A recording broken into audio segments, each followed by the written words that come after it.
I think if there's one moral of this story, it's quite clear for me to see. Don't leave Texas.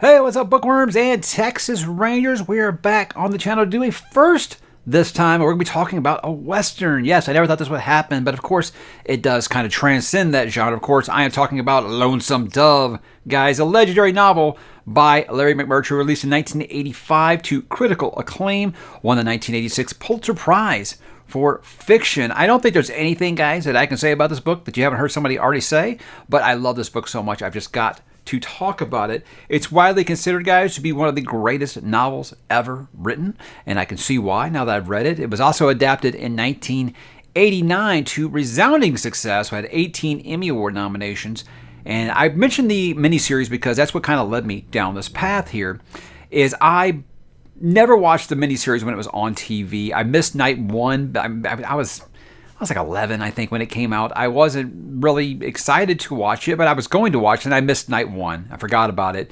And it wasn't like it is now. You just go on your computer and watch it, or you can catch it on streaming or whatever. And then it kind of just like faded into obscurity for a long time. And then they started releasing it on DVD, stuff like that. I never got it. And then one day, Amazon had a Blu-ray deal for like $5. Like, well, I'll do that. And me and my wife watched it last year, and I loved it. I could not believe how good it was. I was like, well, is it really that surprising? I mean, obviously, everyone has always told you that's like one of the greatest Westerns ever made. I said I definitely want to read the book now. So I put it on the schedule for sometime in 2023. Did finally get around to reading it, guys. Absolutely loved it. And we're going to talk about what I thought about today. But guys, in case you don't know what Lonesome Dove is about, let's get into it. Gus McRae and Woodrow Call, former Texas Rangers who have settled down in the Texas border town of Lonesome Dove. They run the Hat Creek Cattle Company, and they spend much of their time reclaiming ponies stolen by thieves and selling to the cowboys or settlers passing through the area. Call, in a fit of dissatisfaction over their dull lifestyles, decides that the Hat Creek outfit is going to gather a cattle herd and drive it north to Montana. The journey turns out to be perilous and filled with diversions, but along the way, they and those they meet are forced to carefully consider what is most important in their lives, guys. This takes us all the way back to 1985. This is Lonesome Dove. Let me talk about what makes this book good or bad. Obviously, we're going to start with the good because, hey, you don't know, guys. It's going to be mostly good. We're going to talk about that here. Some of the best character work I have ever seen in my life. You guys don't know. If you're new to the channel, this is the first time you found it, I am character first. I will take character. You got great characters. I'm going to probably end up loving your world. If you got a great story, that's even better. But for me, it all starts and begins all with character. If I do not care about your characters, I will not care about your story. And Larry McMurtry is a slice of life master. There's very few authors who are really good just having you kind of hang out with these characters while they're going through their daily, normal life. And you are just riveted. Yeah, Stephen King's one of them. Robin Hobb's done a pretty good job at it. Robert McCammon's pulled it off. A few others have really been able to capture that magic. Larry McMurtry is one of the best I've ever seen at it, because I think it's 150 pages or so into this book. Kind of talking to my wife because she's reading it at the same time, and I was like, not a lot's happened yet. She's like, no, not really. All of part one, I'm like, not a ton has happened. But I'm riveted. I can't look away. I want to. They could have hung out on this ranch for 500 pages, and I'd have been fine with it before they even left Texas. I am all in. I'm enjoying what I'm getting here. I just love spending time hanging around the campfires with these characters, getting to know them. I'm really, really enjoying it. I want to know more about these characters' past. There's reunions and things like that. They're talking about things they did back when they were Texas Rangers, and these are all things I'm really, really getting excited about. But I mean, he makes you feel like you know these characters. McMurtry's just so good at this. You really, truly do. He can introduce characters, give them 3 sentences of dialogue, and you're interested in that character. There is no wasted character. There's a lot of characters. Like, a lot of people at first will be kind of like spooked by how big the cast is. Trust me, it'll all fall into place, and you'll end up being interested and caring about the the personal safety of each person along the way. You really will just get so wrapped up in these characters, and it's something as simple as, like I said, hanging out by a campfire. It just becomes endearing with these characters. You just want to sit down, grab a plate of bowl of stew with them, have a coffee, have some whiskey, just hang out and talk with them and have a good time. And it feels like you can do that with just about any character here, except maybe Woodrow. Woodrow's a little stoic, but that's what makes him so lovable in so many ways. So the relationships with one another, though, is where the bread is buttered here, is because all these characters are great in their own right, but how they interact with one another. Obviously, Gus and Cole is a big one. Gus and Lori is a really, really big one. I mean, I would guess you would say Gus is the main character of the story, but I think that can be debated. Some people can say it's Cole. Some can even say it's Newt. There are many, many characters here that you could say are the driving force behind the story, but I truly think in the end, the soul of the story is the friendship between Gus and Cole, and obviously their past, along with Jake and with P.I. So, I mean, there's lots of things that you want to go back, and there are prequel books now that I'm very, very interested in reading because I would love to know more about these four guys during their time as Texas Rangers. I don't know how far it goes back. I don't know if the prequel books do that. I don't know if it's during the Civil War, the American Civil War. I don't know if it's during any of that. I have no idea. But before I read this book, I was like, I'm going to read Lonesome Dove. That's it. Not interested in Streets of Laredo. I'm not interested in the prequels. But now I'm like, yeah, I think if he's this good at it, Larry, I think I want to read more of his works. And I just think he does such a great job of making characters that anyone can relate to.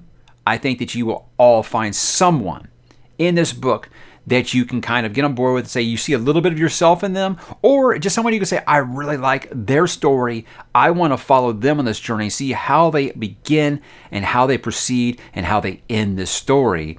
And that's going to happen with numerous characters, I think. There's too many to mention them all, but just quickly give you kind of an example of what I mean. Gus, obviously living his best life.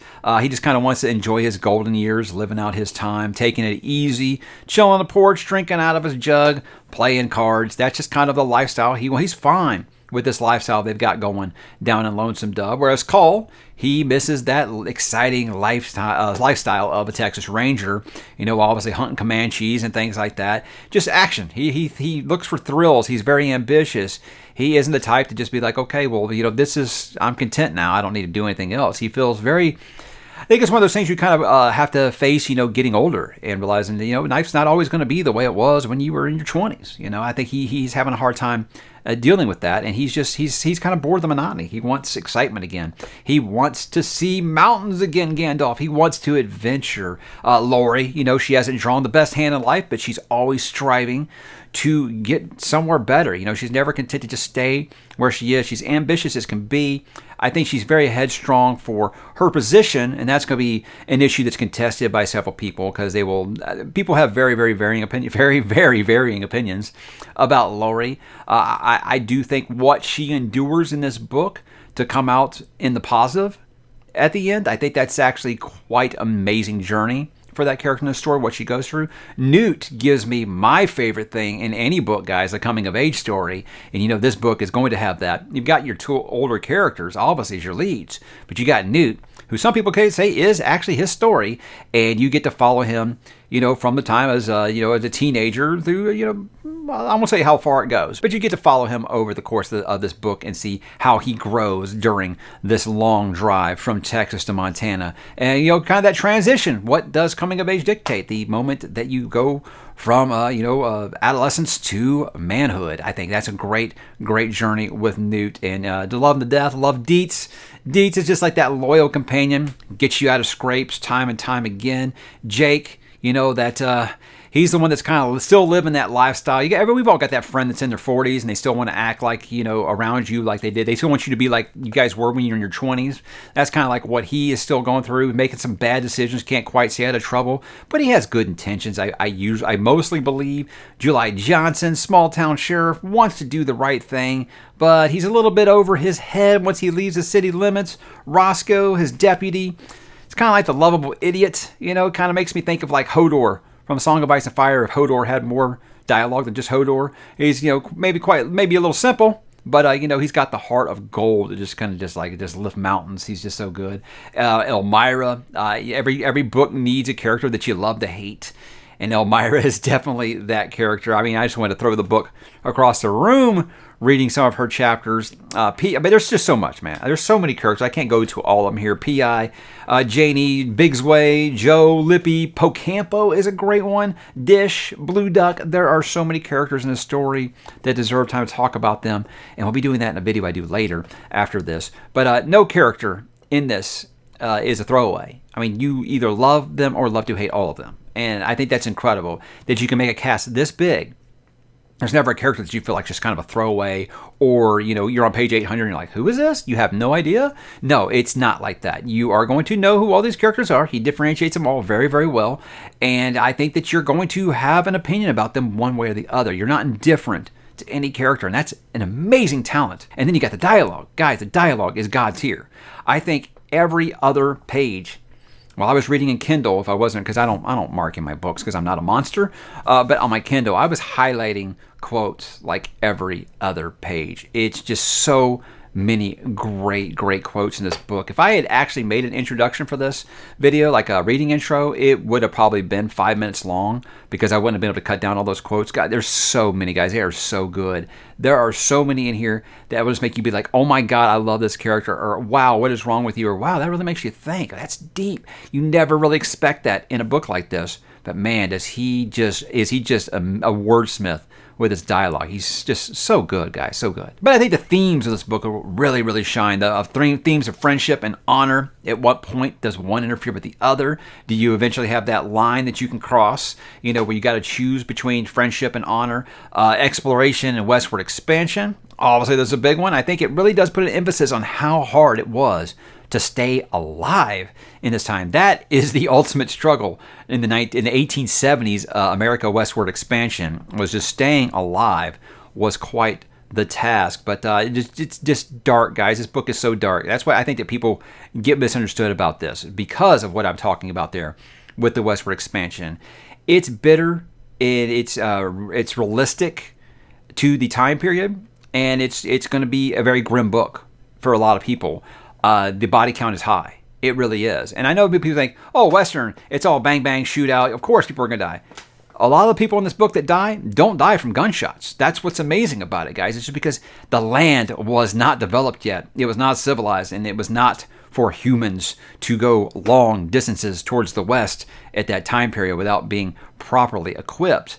And you always find yourself low on resources when you're making a cattle drive of that distance. You never know when you're going to find another town again. It's dangerous thing. And he captures that. So, I mean, to me, that's realistic. I don't want to call this book grimdark, because you do have characters that are very much white knights. You do. You have great characters that want to do good.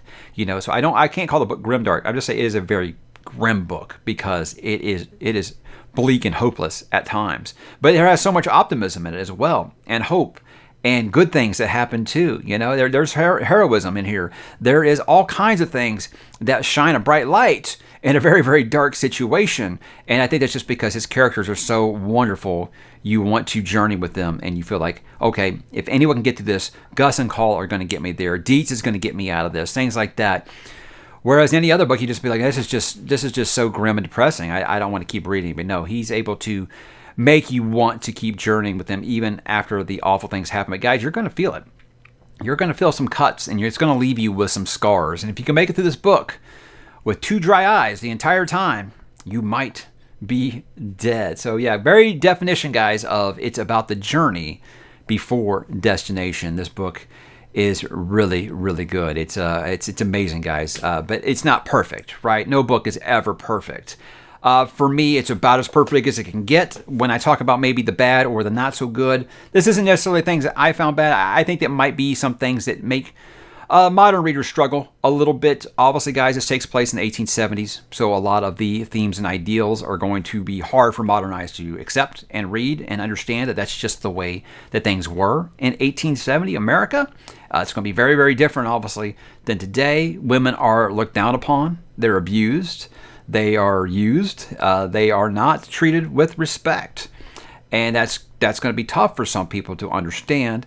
But that's the way that the world was back then, unfortunately. And I always look at these as positive, because I'm like, guys, look how far we've come. But yeah, if you don't like to see those things, it's going to be tough for you. It's going to be very, very hard. Mexicans and Native Americans are pretty much treated like villains during this time period, and especially in this book. Obviously, Americans were still warring with, we had the Texas and Mexican independence, and then we had, and even though that was years before this, it still had bitter rivalries for a long time. We have, obviously, trying to do westward expansion, the Sioux and the Comanche. That was a big struggle in American history, and it's not shied away from here. It's very, very historically accurate, and that might be tough for some people. But guys, for the violence and the sexual abuse is rough. It's rough, and he doesn't fade to black on much of it. When I was watching the miniseries, I was like, hey, I wonder how much of this they're kind of PGing up, because this was network television. I wonder how much of this, I hate to use the word, but rape and violence is actually kind of toned down for the TV series. And after I read the book, I'm like, I'm sorry I asked, because it's there, and it's going to be very, very tough for some people to read. It's not just deaths, guys, about this book that makes it grim. There are very few happy endings. There really are. And there's going to be some things you feel like, oh, I didn't get a resolution to that. Now, first, I haven't read Streets of Laredo. I don't know if these things are answered in the sequel. I don't know if he kind of left them ambiguous for you to kind of decide where they ended up. To me, it doesn't feel incomplete. It just feels like, that's real life. Sometimes you don't get the ending that you want. And some things are left unresolved, especially when a character dies. That's the thing. Not everyone completes their own personal real-life character arc before they pass away. And that's going to make it a depressing book for a lot of people. There is many things in this book that will be depressing. There are some things that will crush you. There are things that, guys, I teared up at least 3 or 4 times reading this book. And I knew what happened to these characters because I watched the miniseries first. That's how wonderful of a writer this guy is that you know who lives or dies going into it. And you're still reading it like, oh, maybe it'll be different this time. You're trying to kind of bargain with him. But I was devastated so many times reading this book. And I might actually depress some people, And I guess lastly, I should mention 366,000 words, guys. It's a long book. It's a very, very long book. It's on par with about The Count of Monte Cristo. It's about that length. Just under about like Gone with the Wind, which I think is about 400,000 words. So it's not quite that long, but it's longer than most. But if you're an epic fantasy reader, guys, it's nothing new to you. But yeah, it's a big book, guys. It took me 2 weeks to read. And I think that, with me, it's like, where's the fire in this? Because I was just enjoying this journey. I don't think it's a really bingeable book because you will want to take breaks because it does get somewhat exhausting, especially emotionally when you're getting really connected to some of these characters and they have to say goodbye. It's tough. And so there are going to be moments where you feel like you do need to put the book down and kind of recharge your batteries, but it's in the best way. It's not a bad thing. And I think that's something that I don't consider a bad thing, but I know some people, they don't like to read books that don't make you feel good. And this book's going to make you hurt a lot. It really is. But I do think it hurts you in the best ways. And I know that sounds like I'm hedging, trying to have my cake and eat it too. But like I always say, guys, I like cake, So there we go. So why should you read it, guys? Look, it's a book I think transcends the Western genre. It's not just a Western. I feel like it's accessible to anyone and everyone. It's not. He's not going to break your mind talking about the proper way to fasten a saddle to a horse. He's not going to tell you about how to care for cattle or birth calves, stuff like that. So if you don't know anything about horses or cattle, you're not going to be lost here. He doesn't hold your hand. He just doesn't put a major emphasis on those things. If you're about character, I think that you're going to be just fine here. But it's something for everyone, like I said. Coming of age, friendship, loyalty, redemption, betrayal, sacrifice, true love, hope, optimism, cruelty, fate versus free will. All those themes are in here, guys. He packs all of that into this book. And it's going to be something that I think everyone's going to enjoy for one reason or another. You're going to hurt. You're going to hurt a lot. You're going to lose some tears reading this book. But that's because he's going to make you care about his characters. And to me, that is an absolute grand slam. You could call this the great American novel, guys, and I would not argue with you about it. So you owe it to yourself, guys, to pick this one up and get it off of your bucket list. You're going to enjoy it. I don't see how anyone could not. So for my final thoughts, guys, you can't tell, I love this book. I love it quite a bit. I was rather surprised to hear that Larry McMurtry, he did not like the reception for this book. Apparently a lot of people thought this was the Gone with the Wind of the Western, where it kind of romanticized the time period, and that's not what he wanted to do. You know, he kind of wanted to point at the harsh realities and how hard it was to survive and how bleak and hopeless of a time period it was to live in American history. Personally, I never got the romanticism that he's talking about. I mean, sure, Gus is very much, an Arthurian knight or Don Quixote. I can see that. I can see where he gets that from, where it's like the ideal, heroic cowboy. I can get that. But look at all the bad stuff that happens in this book. I think all those harsh realities are here. And I think they're in the TV miniseries, too. He was very vocal about not liking the TV miniseries because he thought it did it even worse. For me, I think it's a very faithful adaptation. I watched it again after I read the book, and I thought it was a very, very faithful adaptation. But again, I'm not seeing the same things that he's seeing, or whoever reviewed it and said those things about it. I'm not seeing that. I think that what he said he felt like this book is what I read. So for me, guys, this book is going to, without a doubt, end up on my top 10 books of all time. And that is not recency bias. That's not hyperbole. It's just that good. I always say legacy takes time. So that's why I'm not ready to say, hey, if I was making a top 10 list tomorrow, it'd be on it. But it's inevitable. It's going to happen. I can't think of, 10 books that are automatically better than this one right now. I'd have to get out a pen and paper and actually start doing some research before I actually decide that. I think when it's all said and done, without a doubt, I'm at the end of my life, and I said, I'm going to look back at all the books I read in my life, which are going to be a lot. Lonesome Dove is definitely, I'm on a desert island, and I can only take 10 books with me. Lonesome Dove is going to be one of them, guys. So thank you to all who pushed me to read this book. Since I started the channel, I've probably gotten a few thousand recommendations for this, where people have said, I know how much you like character, and I tell them I don't really like westerns, and they're like, doesn't matter. And I didn't listen, but I finally watched that miniseries after being pushed, and it made me decide to do it, and I'm glad that I did it, guys, and I'm glad you kept pushing me, because you were right. This book is absolutely wonderful, and everyone should read it. If you want to hear me talk more about Lonesome Dove, guys, you are in luck. We're going to be talking spoilers here in a couple of weeks. And I said we, yes, because I do have my own little cattle drive that we're putting together for this spoiler talk. I'm going to be having Brian Lee Durfee, who actually is, I think he lists this as his favorite book of all time. Another person who kind of moved it up my list. A.R. Witham, another author. I think this is his second favorite book of all time. And of course, my partner in crime, Madison Goodyear, who said this is definitely an S-tier book for her. So we're going to be getting together and talking spoilers about this book. We're going to talk about each character. We're going to talk about our favorite parts. We're going to talk about the parts that devastated us, the parts that we loved, the parts that we hated, the parts that made us cry. We're going to talk about all those things, and I cannot wait to do it. So guys, have you read Lonesome Dove? I hope the answer is yes, and if you haven't, are you considering picking it up? Don't get intimidated, because it's a big old thick book, guys. Most of the fantasy books here that I recommend are that thick.